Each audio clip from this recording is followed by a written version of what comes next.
आदमी की जिंदगी क्या है, गरीबी और अमीरी में कितना फर्क है मेरे मित्रों, आज इस बिरहा से आपको साबित करने जा रहा हूं। 4 लाइन भूमिका में कवि ने भाव दिया है। तो भाई बागों बगीचे को सींचे सदा, पर परागण पर खतायली चूम कर, मगर वृंग कितना निठुर निर्दयी, छोड़ जाता कली का मधु चूस कर।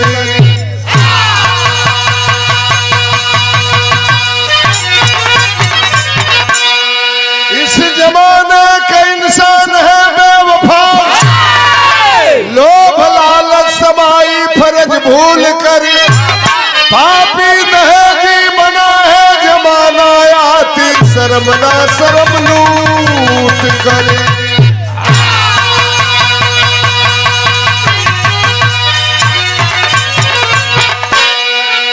विराम एक लाइन तरत बात,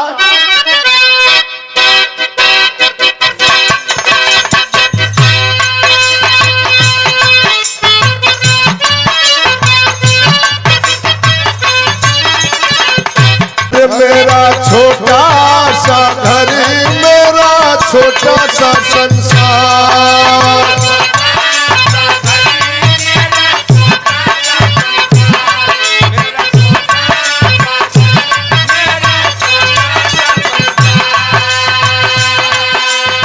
लेकिन नारी क्या चीज है कोई समझे ना, भारत में नारी की पहचान।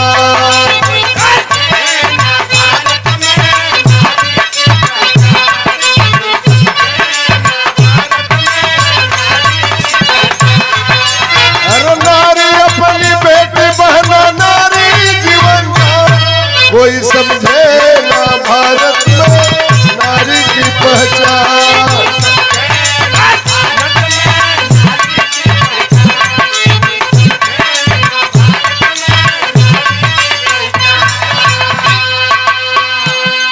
और नारी को सिंदूर लगाने से बन जाती बीबी, ये वही औरत है।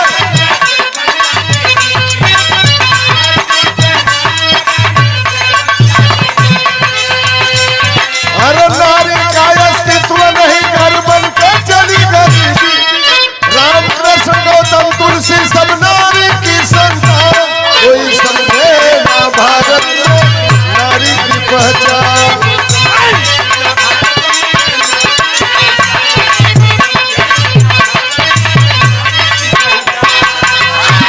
ये घटना कहाँ के बाद, अरे छपरा जिलवा अब नगर बेतिया के, इकट्ठे बरतिया में धो, ओही रे बरतिया में अरे चंपा पुतुरिया, नाचे गावे तुरे झो। हमारे बलिया जिला मुख्यालय से 65 किलोमीटर की दूरी पर छपरा जिला पड़ता है। हमारा बलिया यूपी और बिहार का बंटवारा करता है। हमारे सिकंदरपुर बाजार से 4 किलोमीटर उत्तर साइड में जाने के बाद बिहार का पहला जिला सिवान पड़ता है। थोड़ा सा और दाहिने तरफ जाएंगे गोपालगंज जिला पड़ता है और सीधे छपरा जिला पड़ता है।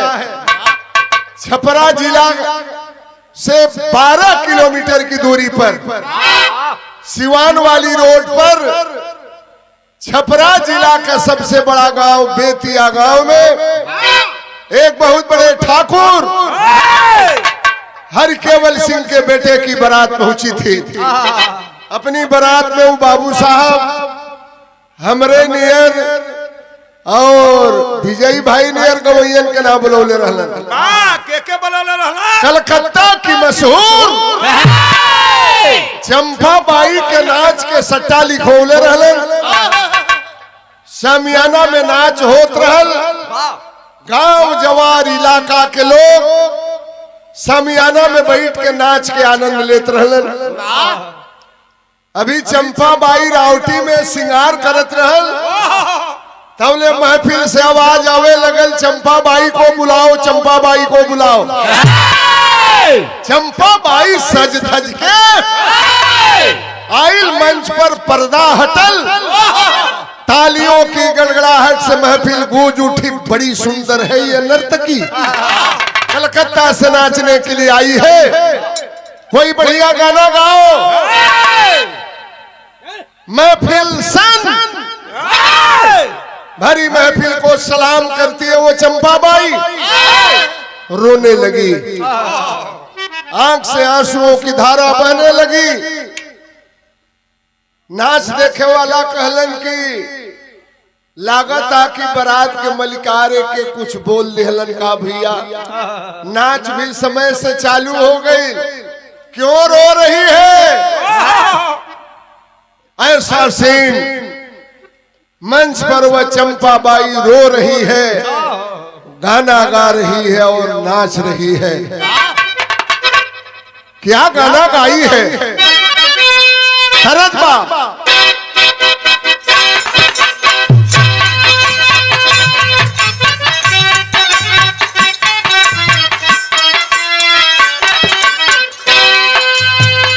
के भरते झोली मरिया मोहम्मदी,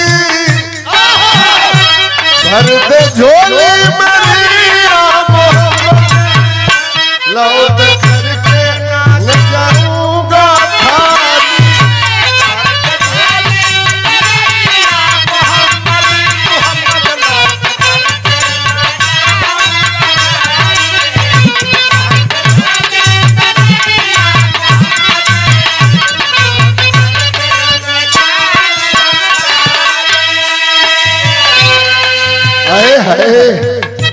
महफिल में सन्नाटा है, रो रही है चंपा बाई, गाना गा रही है और नाच रही है। अरे आज दौलत से कंधा मिला के, पढ़े लिखे विद्वान लोग बैठे हैं, नंदी भौजी छिनरी बुजरी नागौलस समाज के लिए राज दौलत से कंधा मिला के कोई पागल दीवाना चला है।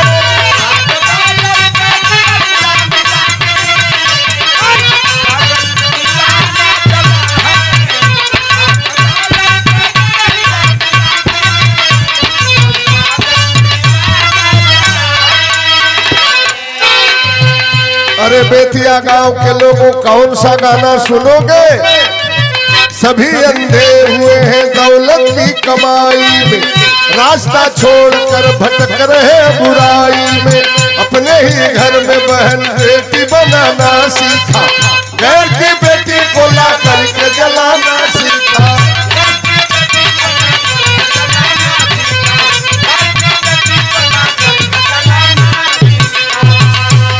अरे आज कोठे पे नाचती है बोतल, मांस मदिरे का खाना चला है, उस जमाने से कई मील पीछे।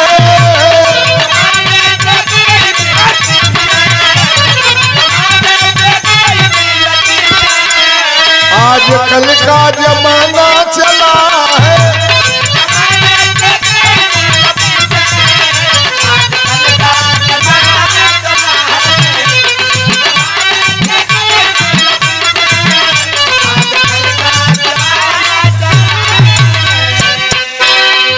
जमाना कितना खराब है।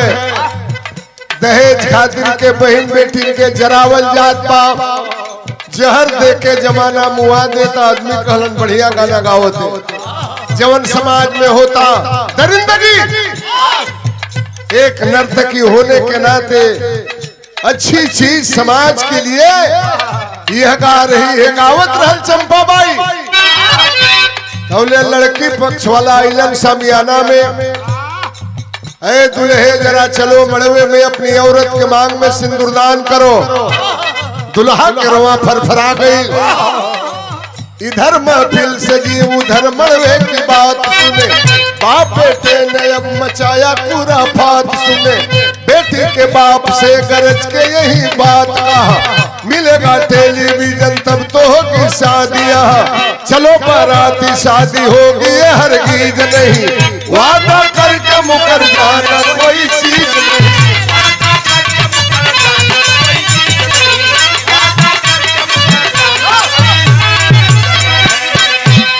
दुल्हा गईल मड़वा में सिंदूरदान करे बदे, पंडित जी शादी के तैयारी करावत हुए, और दुल्हा के वो बात याद आ गई। लड़की के बाप तिलक में सब कुछ दिहल जवन तय रहल, कहला कि रंगीन टेलीविजन दे, तिलक में ना दिहल, कहला कि हम ब्याह में दे, तजबले रंगीन टीवी न मिली, ये लड़की के मांग में सिंदूर ना डालब। लड़की का बाप हाथ जोड़ करके खड़ा हो गया, पियरी धोती पहन ले, भर गया आंख में आंसू, कहा बाबू बहुत दर्द है, मेरा लड़का मुंबई में हीरा फैक्ट्री में नौकरी करता है, 2 हफ्ता पहले हमारे बेटे का मुंबई में एक्सीडेंट हो गया, सिन्हा हॉस्पिटल में मेरा लड़का जिंदगी और मौत से जूझ रहा है, बाबू हमरे बेटी के मांग में सिंदूर डालत होके समय पाके हम गौना में दे दे।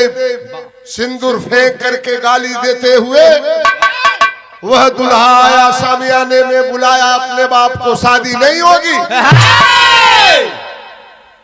नाच रही थी चंपाबाई, पायल की झनकार रुक गई, महफिल खामोश, गया दुल्हे का बाप, कहा नाचने वाली नाच बंद करो,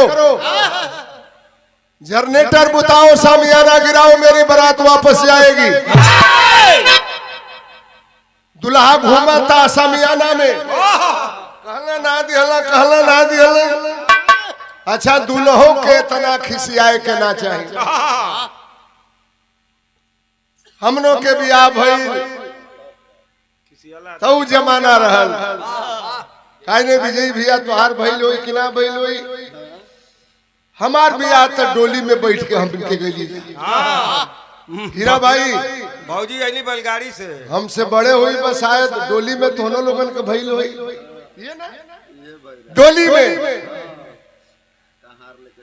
जैसन दुल्हा के ड्रेस रहे वैसन ही कहारन के ड्रेस बनवा दिलो, ललका कुर्ता, पियर धोती, बाप रे बाप 15 किलोमीटर 20 किलोमीटर और दुल्हा के ढो के कहार लेके जाए, वो भी जमाना हम लोगों ने देखा है।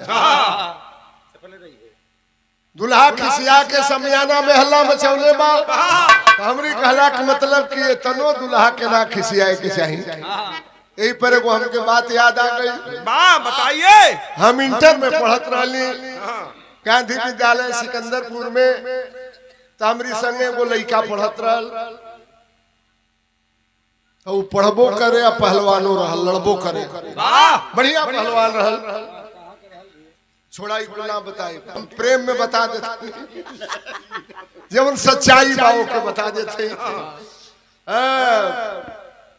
ओकर बियाह परल, कहां बारात गइल है, ला रोड देवरिया जिला में, तो कहला हमसे कि हमारी बियाह में बिरहा गा देबे। ए तरे अब हमारी संगे पढ़े वाला रहल, तो वो समय अब हो यार ए तरह के, हम कल बिरहा गा देब, का रुपया देबे, खलस दे दे, बाबूजी से कहब हो जाई, कली चल भाई गा दे बिरहा। तो पहले के जमाना में बारात मर्जाद रहे, अब देख घरी की बारात में लोग जाता है, न्योता लिखवावत, पानी पियता, हमके वहां जाए के बाद, वहां जाए के बाद, पहले जब बियाह शादी पड़े तो एक दिन पहले आदमी हितई में जाओ, वही दिन रहे, जहिया बारात जाओ वही दिन रहे, लौट के आवे 4 दिन की बाद आवे, तो घड़ी केहू के समय ना बा। बारात मर्जाद रहल, बिरहा रात में भइल, सवेर के बेरा आदमी अपन नहा धो के तेल पानी लगा के मस्त पहलवान आदमी कुल बैठला, पहलवान के बारात रहल, बिरहा चालू भइल, वो दुल्हवा गई लगना में खिचड़ी खाए। तो जमाना में वो कर 3 गो चीज दहेज में तय रहल। कौन कौन? घड़ी, साइकिल या रेडी। हाँ। अच्छा वो घड़ी है दहेज जब ना दुल्हा के मिल जाओ हल्ला हो जाओ। चलो तीनों तय रहल गई लगना में खाए। हम बिरहा का उतरली खिसिया गई। ओकर सास गईली एगो बहुत बढ़िया ऑटोमेटिक घड़ी रहल। खिसियाइल बखात नहीं खे गईली कहली के बाबू खा लो। है एगो अटुक मटुक के घड़ी बा। अटुक मटुक मैंने देहात के अनपढ़ मेहरारू ओके ऑटोमेटिक ना कहे। कलश बाबू एगो है अटुक मटुक के घड़ी बा खा लो हमार बाबू। गौना में तो के रेडी साइकिल दे दे। देखो का कहता कहलस कि ना खाई। कली बाबू ना खा लो। कलश ना खाई भो अबे घड़ी साइकिल रेडी तो से हगाई तो बेखाई। बारे दुल्हा कल ना खाई। कल बाबू ना खा ला कल ना खाई वो अबे हगाई तो से तबे खाई। हम बिरहा गावत रहली आदमी गईला कहला के भैया तोहरी संगे पढ़ेला खिसिया गई बा। बिरहा छोड़ के हम गईली कहली करे साला खात कहीं नहीं खेरे। तो देखा वो का कहता हमारा बतावे में शर्म लगा। ना ना बताइए। काट दिया जा। हम कहले करे साला खात कहीं नहीं खेरे। कल सब ना खाई।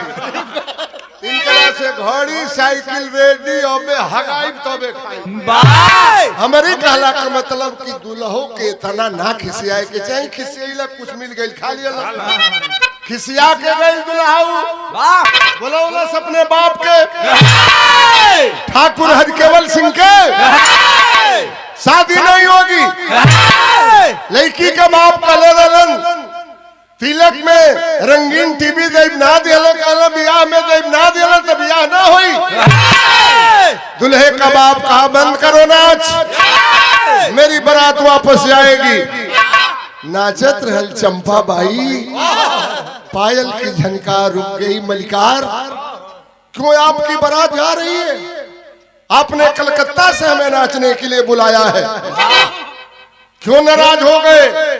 सेहरा गौली कई हजार रुपया दे दिया। क्यों आपकी बारात जा रही है? दुल्हे का बाप कहा खबरदार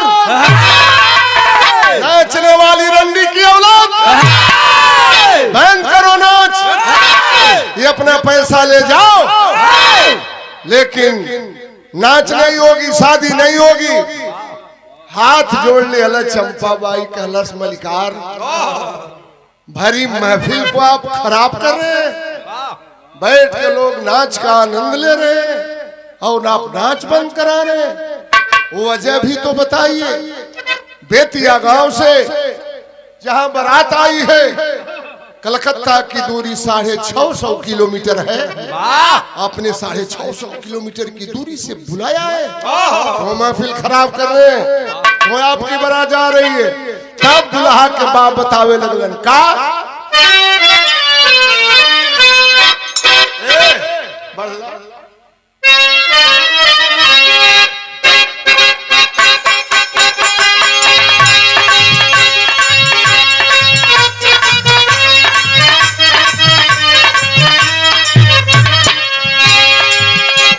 अरे बजर करे जवा बनवल सिरे महफिल में बुढ़ावा।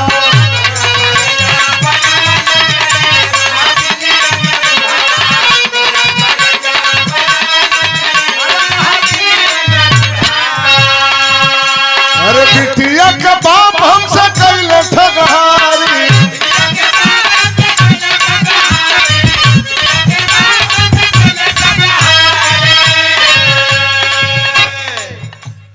बिटिया के बाप हमसे कैले ठगहारी।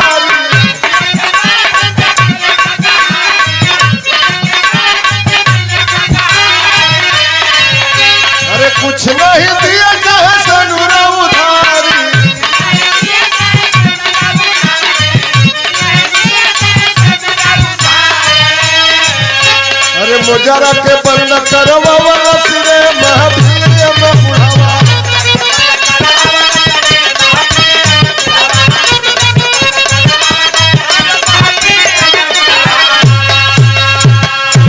भाई नाचने वाली जानना चाहती हो? लड़की का बाप कहा था रंगीन टीवी देने के लिए सारा सामान दिया, शादी नहीं होगी। मोरे राम घायल सी चंपा बाई हो गई, तिरकन बंद हुई रुक गई चमकती पायल, घायल सी चंपा बाई हो गई।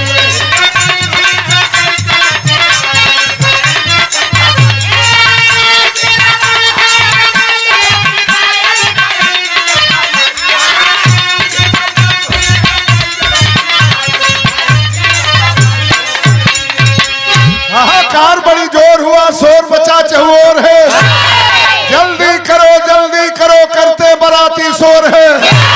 ठहरिए सरकार चंपा अब चिघारी जोर से, लीजिए टेलीविजन का मूल्य मेरी ओर से। सुन नाचे वाली, एक टेलीविजन के चलते शादी नहीं हो रही है। उतर के गई अपनी राउटी में अटैची खोल के 20,000 के कड़कड़िया नोट फेंक देती है दूल्हे के बाप के पास में। उठा लीजिए पैसा, टेलीविजन की कीमत ले लीजिए, मगर उस बेटी के मांग में सिंदूरदान होना चाहिए।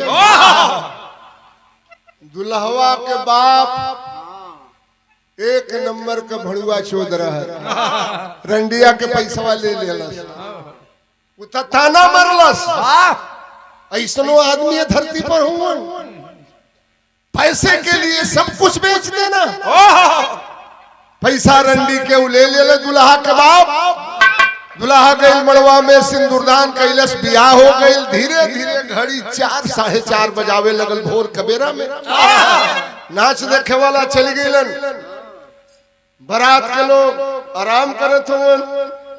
नाच के वो चंपा बाई चौकी पर बैठा रहल। वो गांव के 7-8 आदमी, पुरनिया आदमी सब चल गए, सामने बैठा रहला। कहला अरे यार, ये कलकत्ता से आई है नाचने के लिए, ये तो रंडी नहीं, इसका चंडी का रूप है। जवन बारात जात रहल, बारात के लौटा दिलस। कहलन अरे बेटी, आज तूने बेतिया गांव की मर्यादा को बचा लिया। दुल्हा के बाप के रुपया काहे दिहले बिटिया? कला से गांव के चाचा काका लोग, हमारी कहानी मत पूछिए, हमें जाने दीजिए। मेरा सट्टा मिल गया, हमें ट्रेन पकड़नी है, दूसरे कार्यक्रम में जाना है, कल नहीं। कोई रिश्ता है क्या तेरा लड़की वाले से? दुल्हा की बाप के रुपया दे दिले, आंसू चले लगल आंख से। कलश गांव के लोग हमार कहानी जानल चाहता है जा, का बतौले बे?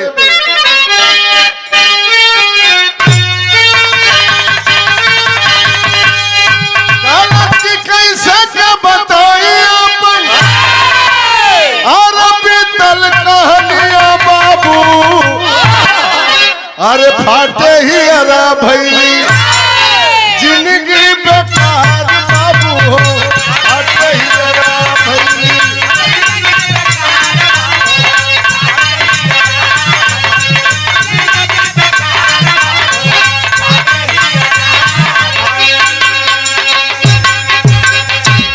जानल चाहता है यार रुपया काहे दे दिहली? तोहरा गौआ कहमहु हाय बिटिया बाबू, फाटे ही अरा भैली जिंदगी बेकार बाबू हो, फाटे ही अरा भैली। दया आ गई हमके दे दिहली, हमहू यही गांव के केहू के बहन बेटी हैं। पुरनिया आदमी सुनना कला, अरे हमरे गांव के लड़की तुम झूठ बोल रही हो। कला से चाचा, एक काका लोग बेतिया गांव में 27 गो पुरवाबा, छपरा जिला का सबसे बड़ा गांव है बेतिया गांव। 4 किलोमीटर की दूरी में यह गांव फैला हुआ है। पश्चिम टोला में नाच होता, गांव के पूरब साइड में अंतिम छोर पर निरहू का पूरा, निरहू के पूरा में काली माई का मंदिर होगा और मंदिर के पीछे हमारी खंडहर मकान होगी। जानना चाहते हैं आप लोग? सीताराम की माँ थी बेटी, गरीब परिवार, शादी करने योग्य हुई, सब झंझर है मनमा।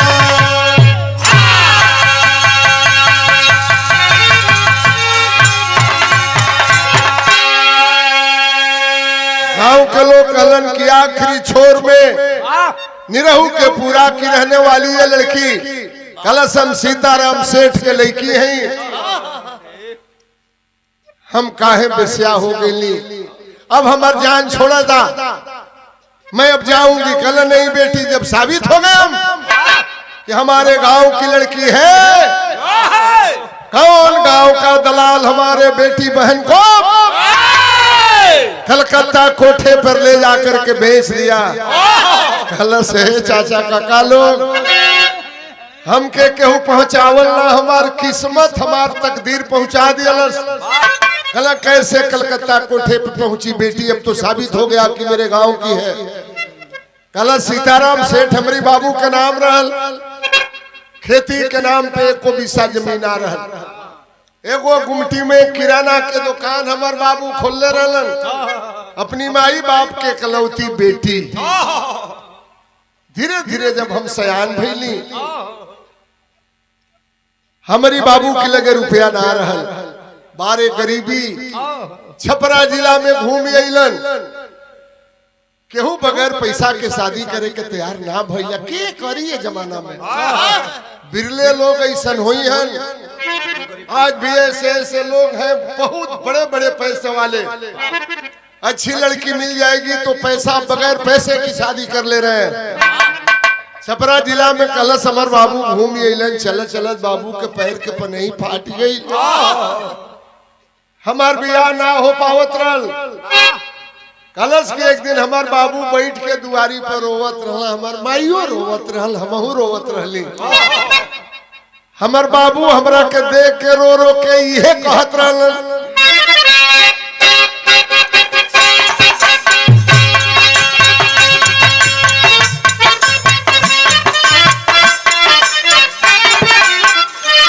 बनारस जिला में गीत के मेहरारू गावेली, अरे अपने बलमुआ के चोरी, अरे अपने बलमुआ के चोरी, गोरी मामा घूमना घूमना।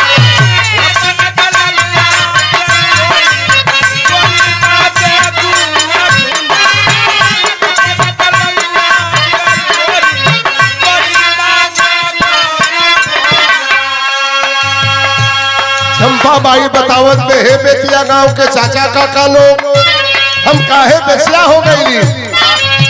बोल पड़े बाबू माई,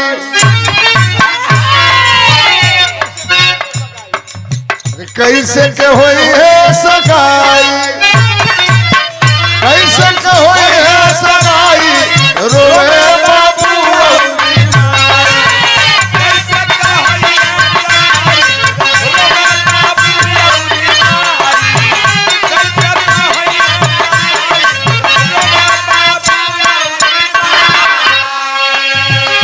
वही समय एक बुढ़िया है आई, अरे तिहली रुपया हमें मुँह दिखाई, रोवे बाबू औरी माई।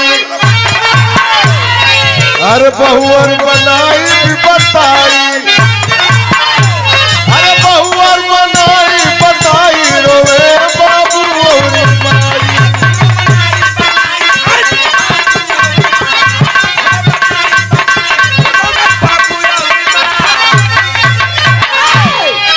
ये न जाना चाहता है कि हम कलकत्ता में जाके कहे बेसिया हो गई। हमारा पूरा परिवार रोवत रहल। पहले के बाद बतावत में अपने जवानी के समय के सब लोग रोवत रहल। वही समय वो 60-65 बरिस के बूढ़ी मेहरारू सफेद रंग के साड़ी पहिर ले, आंखों पर काले रंग का चश्मा, लंबे लंबे बाल, हाथ में गोल्डन कलर की घड़ी, अंगुरी में सोने के अंगूठी पहिर ले बुढ़िया पहुंचल हमारी दरवाजा पर। कहलस कि ये भैया तुम लोग काहे रोवत हुआ? हमार बाबू कहला कि हमार लड़की सियान हो गई, रुपया नहीं बाकी बेटी के बियाह करी। अब एक ही बेटी, अब हम दुनिया में कहा जाई? बुढ़िया कहलस की तू झूठे रोवत हुआ, हम तो ऐसा मेहरारू है कि छपरा जिला में जकरा लड़का लड़की के बियाह ना होला अगुवाई का के बियाह कराईला। आई लड़की इतना सुंदर बे कि ये लड़की के बियाह हमारी लड़का की संगे हुई।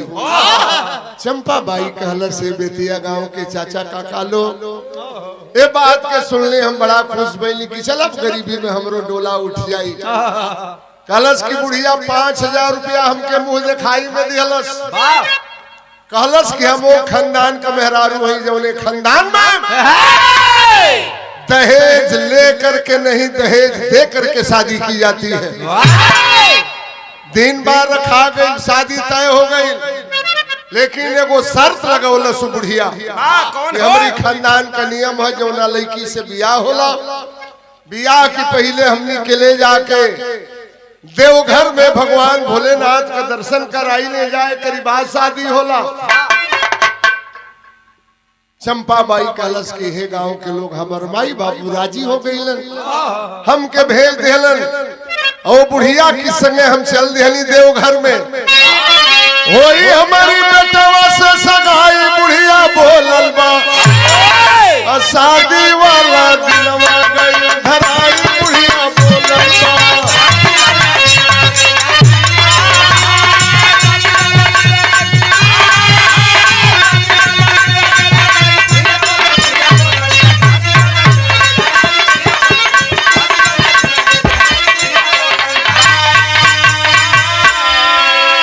बैठ जा भैया, बैठ जा, 2 मिनट और। अच्छा पेशाब कर, ठीक। वो कैसे रुकाई?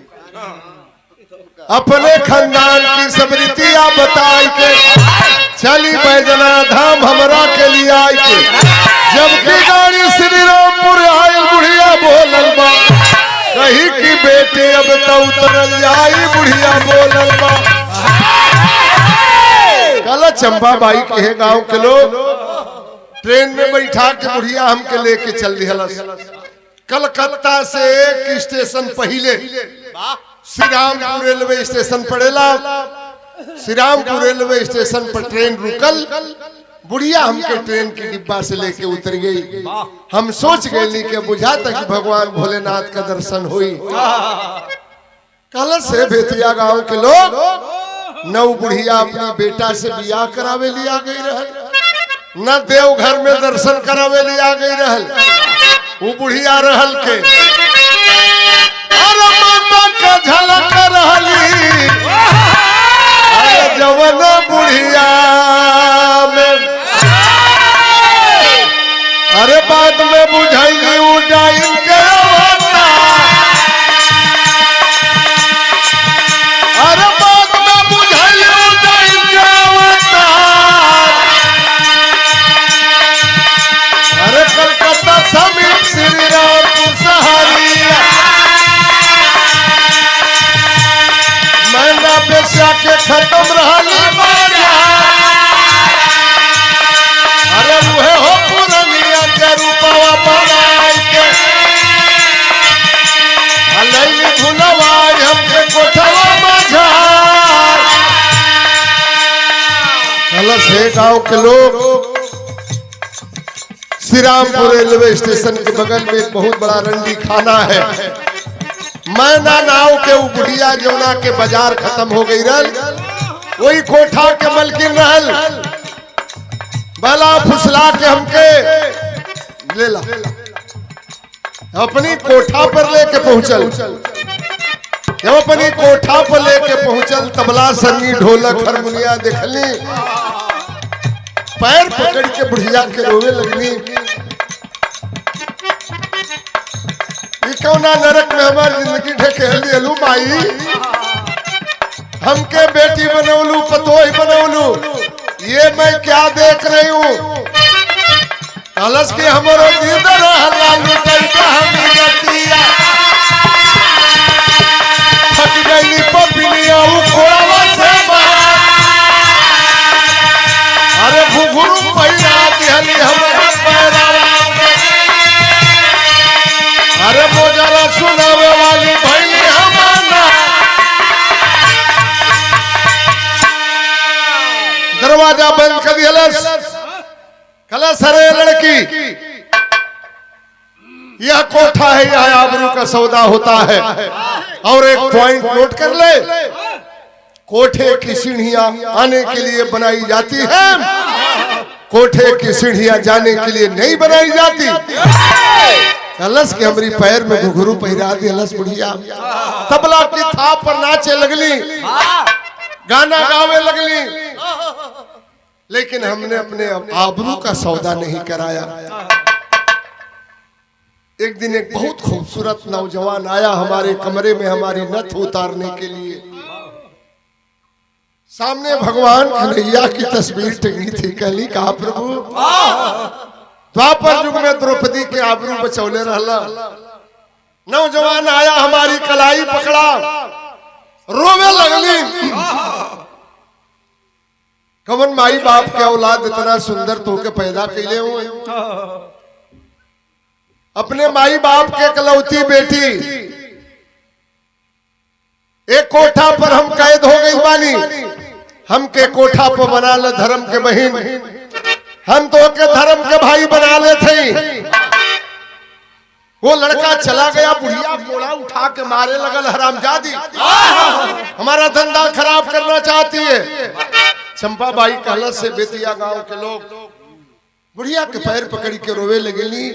कहली कि जिंदगी में ऐसा कवन कर्म कुकर्म कैलो कि भगवान तो के गो औलाद ना दिल, बना ल हम के धर्म के बेटी वो कोठा पर पतोही बनावे ले आइलू, लेकिन बना ल हम के धर्म के बेटी, तोहरे बुढ़ौती का लाठी बनम, फैसला कर लो। क्या बात है? बुढ़िया सोचलस भगवान ने वो औलाद ना दिल, ये क्या होगा कोठा महल अटारी। चंपा बाई कहलस की कोठा महल अटारी सब हमारे नाम कर दिया बुढ़िया, करोड़ों का बैंक बैलेंस सब कुछ कर दिया मेरे नाम। वही कोठा पर नाचे गाइलाम। कलकत्ता शहर से बड़े बड़े घराने के लोग आते हैं, मुजरा सुनते हैं, पैसा देते हैं, चले जाते हैं। संजोग कहा जा यही कलकत्ता में दुल्हा के बाप के जादवपुर में भैंसिन के तबेला बा, खटाल बा, हमरे नाच का हल्ला सुनलन, पहला हमारी कोठा पर सट्टा लिखोलन, पूछली कि कहाँ नाचने के लिए जाना है। दुल्हा के बाप बतौलन छपरा शहर से 12 किलोमीटर की दूरी पर बेतिया गांव में चलना है। कलश से गांव के लोग हमारे हाथ से कलम छूट गई। वहीं बेतिया गांव, जौना गांव में हमार जन्म भइल से आन भइली, कलकत्ता में आके कोठा पर बेसिया बन गईली। मन तो नहीं कर रहा था, लेकिन हमने हिम्मत जुटाया, एक बार चलो बेतिया गांव में। कि बेतिया गांव के लोग वही हैं कि कुछ बदलाव हुआ है? कोई बदलाव नहीं। ये बारात जा रही थी, आदमी कहला रुपया काहे दिले, कल जाना चाहता है रुपया काहे दिली, तो सुना बताओ तो। कहीं बाबूजी आई है जिंदगी के बात मोर कहानी बाबूजी।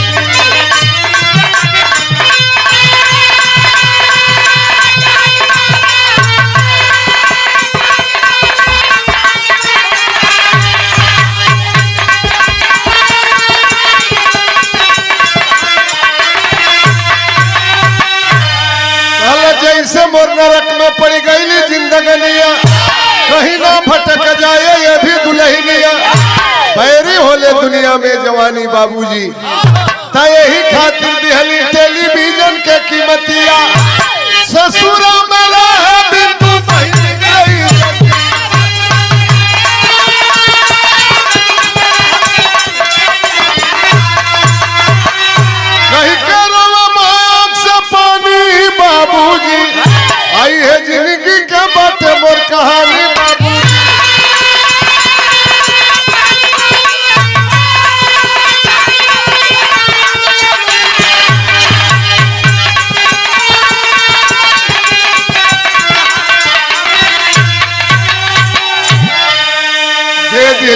देवा दुल्हा के बाप के गांव के वो हम केहू के बहन बेटी दहेज खातिर के कलकत्ता में कोठा पर पहुंच गईली।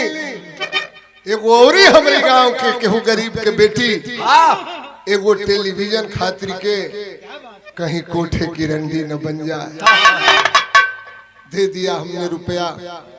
गांव के लोग हलन शाबाश बेटी बचा लिया बेटिया गांव की मर्यादा को। और अब तू कलकत्ता नहीं जाओगी बेटी यहीं रहोगी हमारे गांव में। कहा गया है कि अपना घर है स्वर्ग से सुंदर। आज भी बेतिया गांव में है। राउटी में जवन बुढ़िया बैठा रहल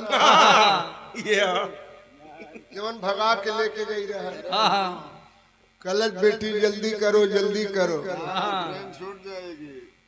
गांव के घुरहू काका रहल 75-80 वर्ष के उम्र रहल कहलन की भोसड़ो वाली भाग जा भाइया तलौरिया नीचवा में हुर के मुंह पर निकल।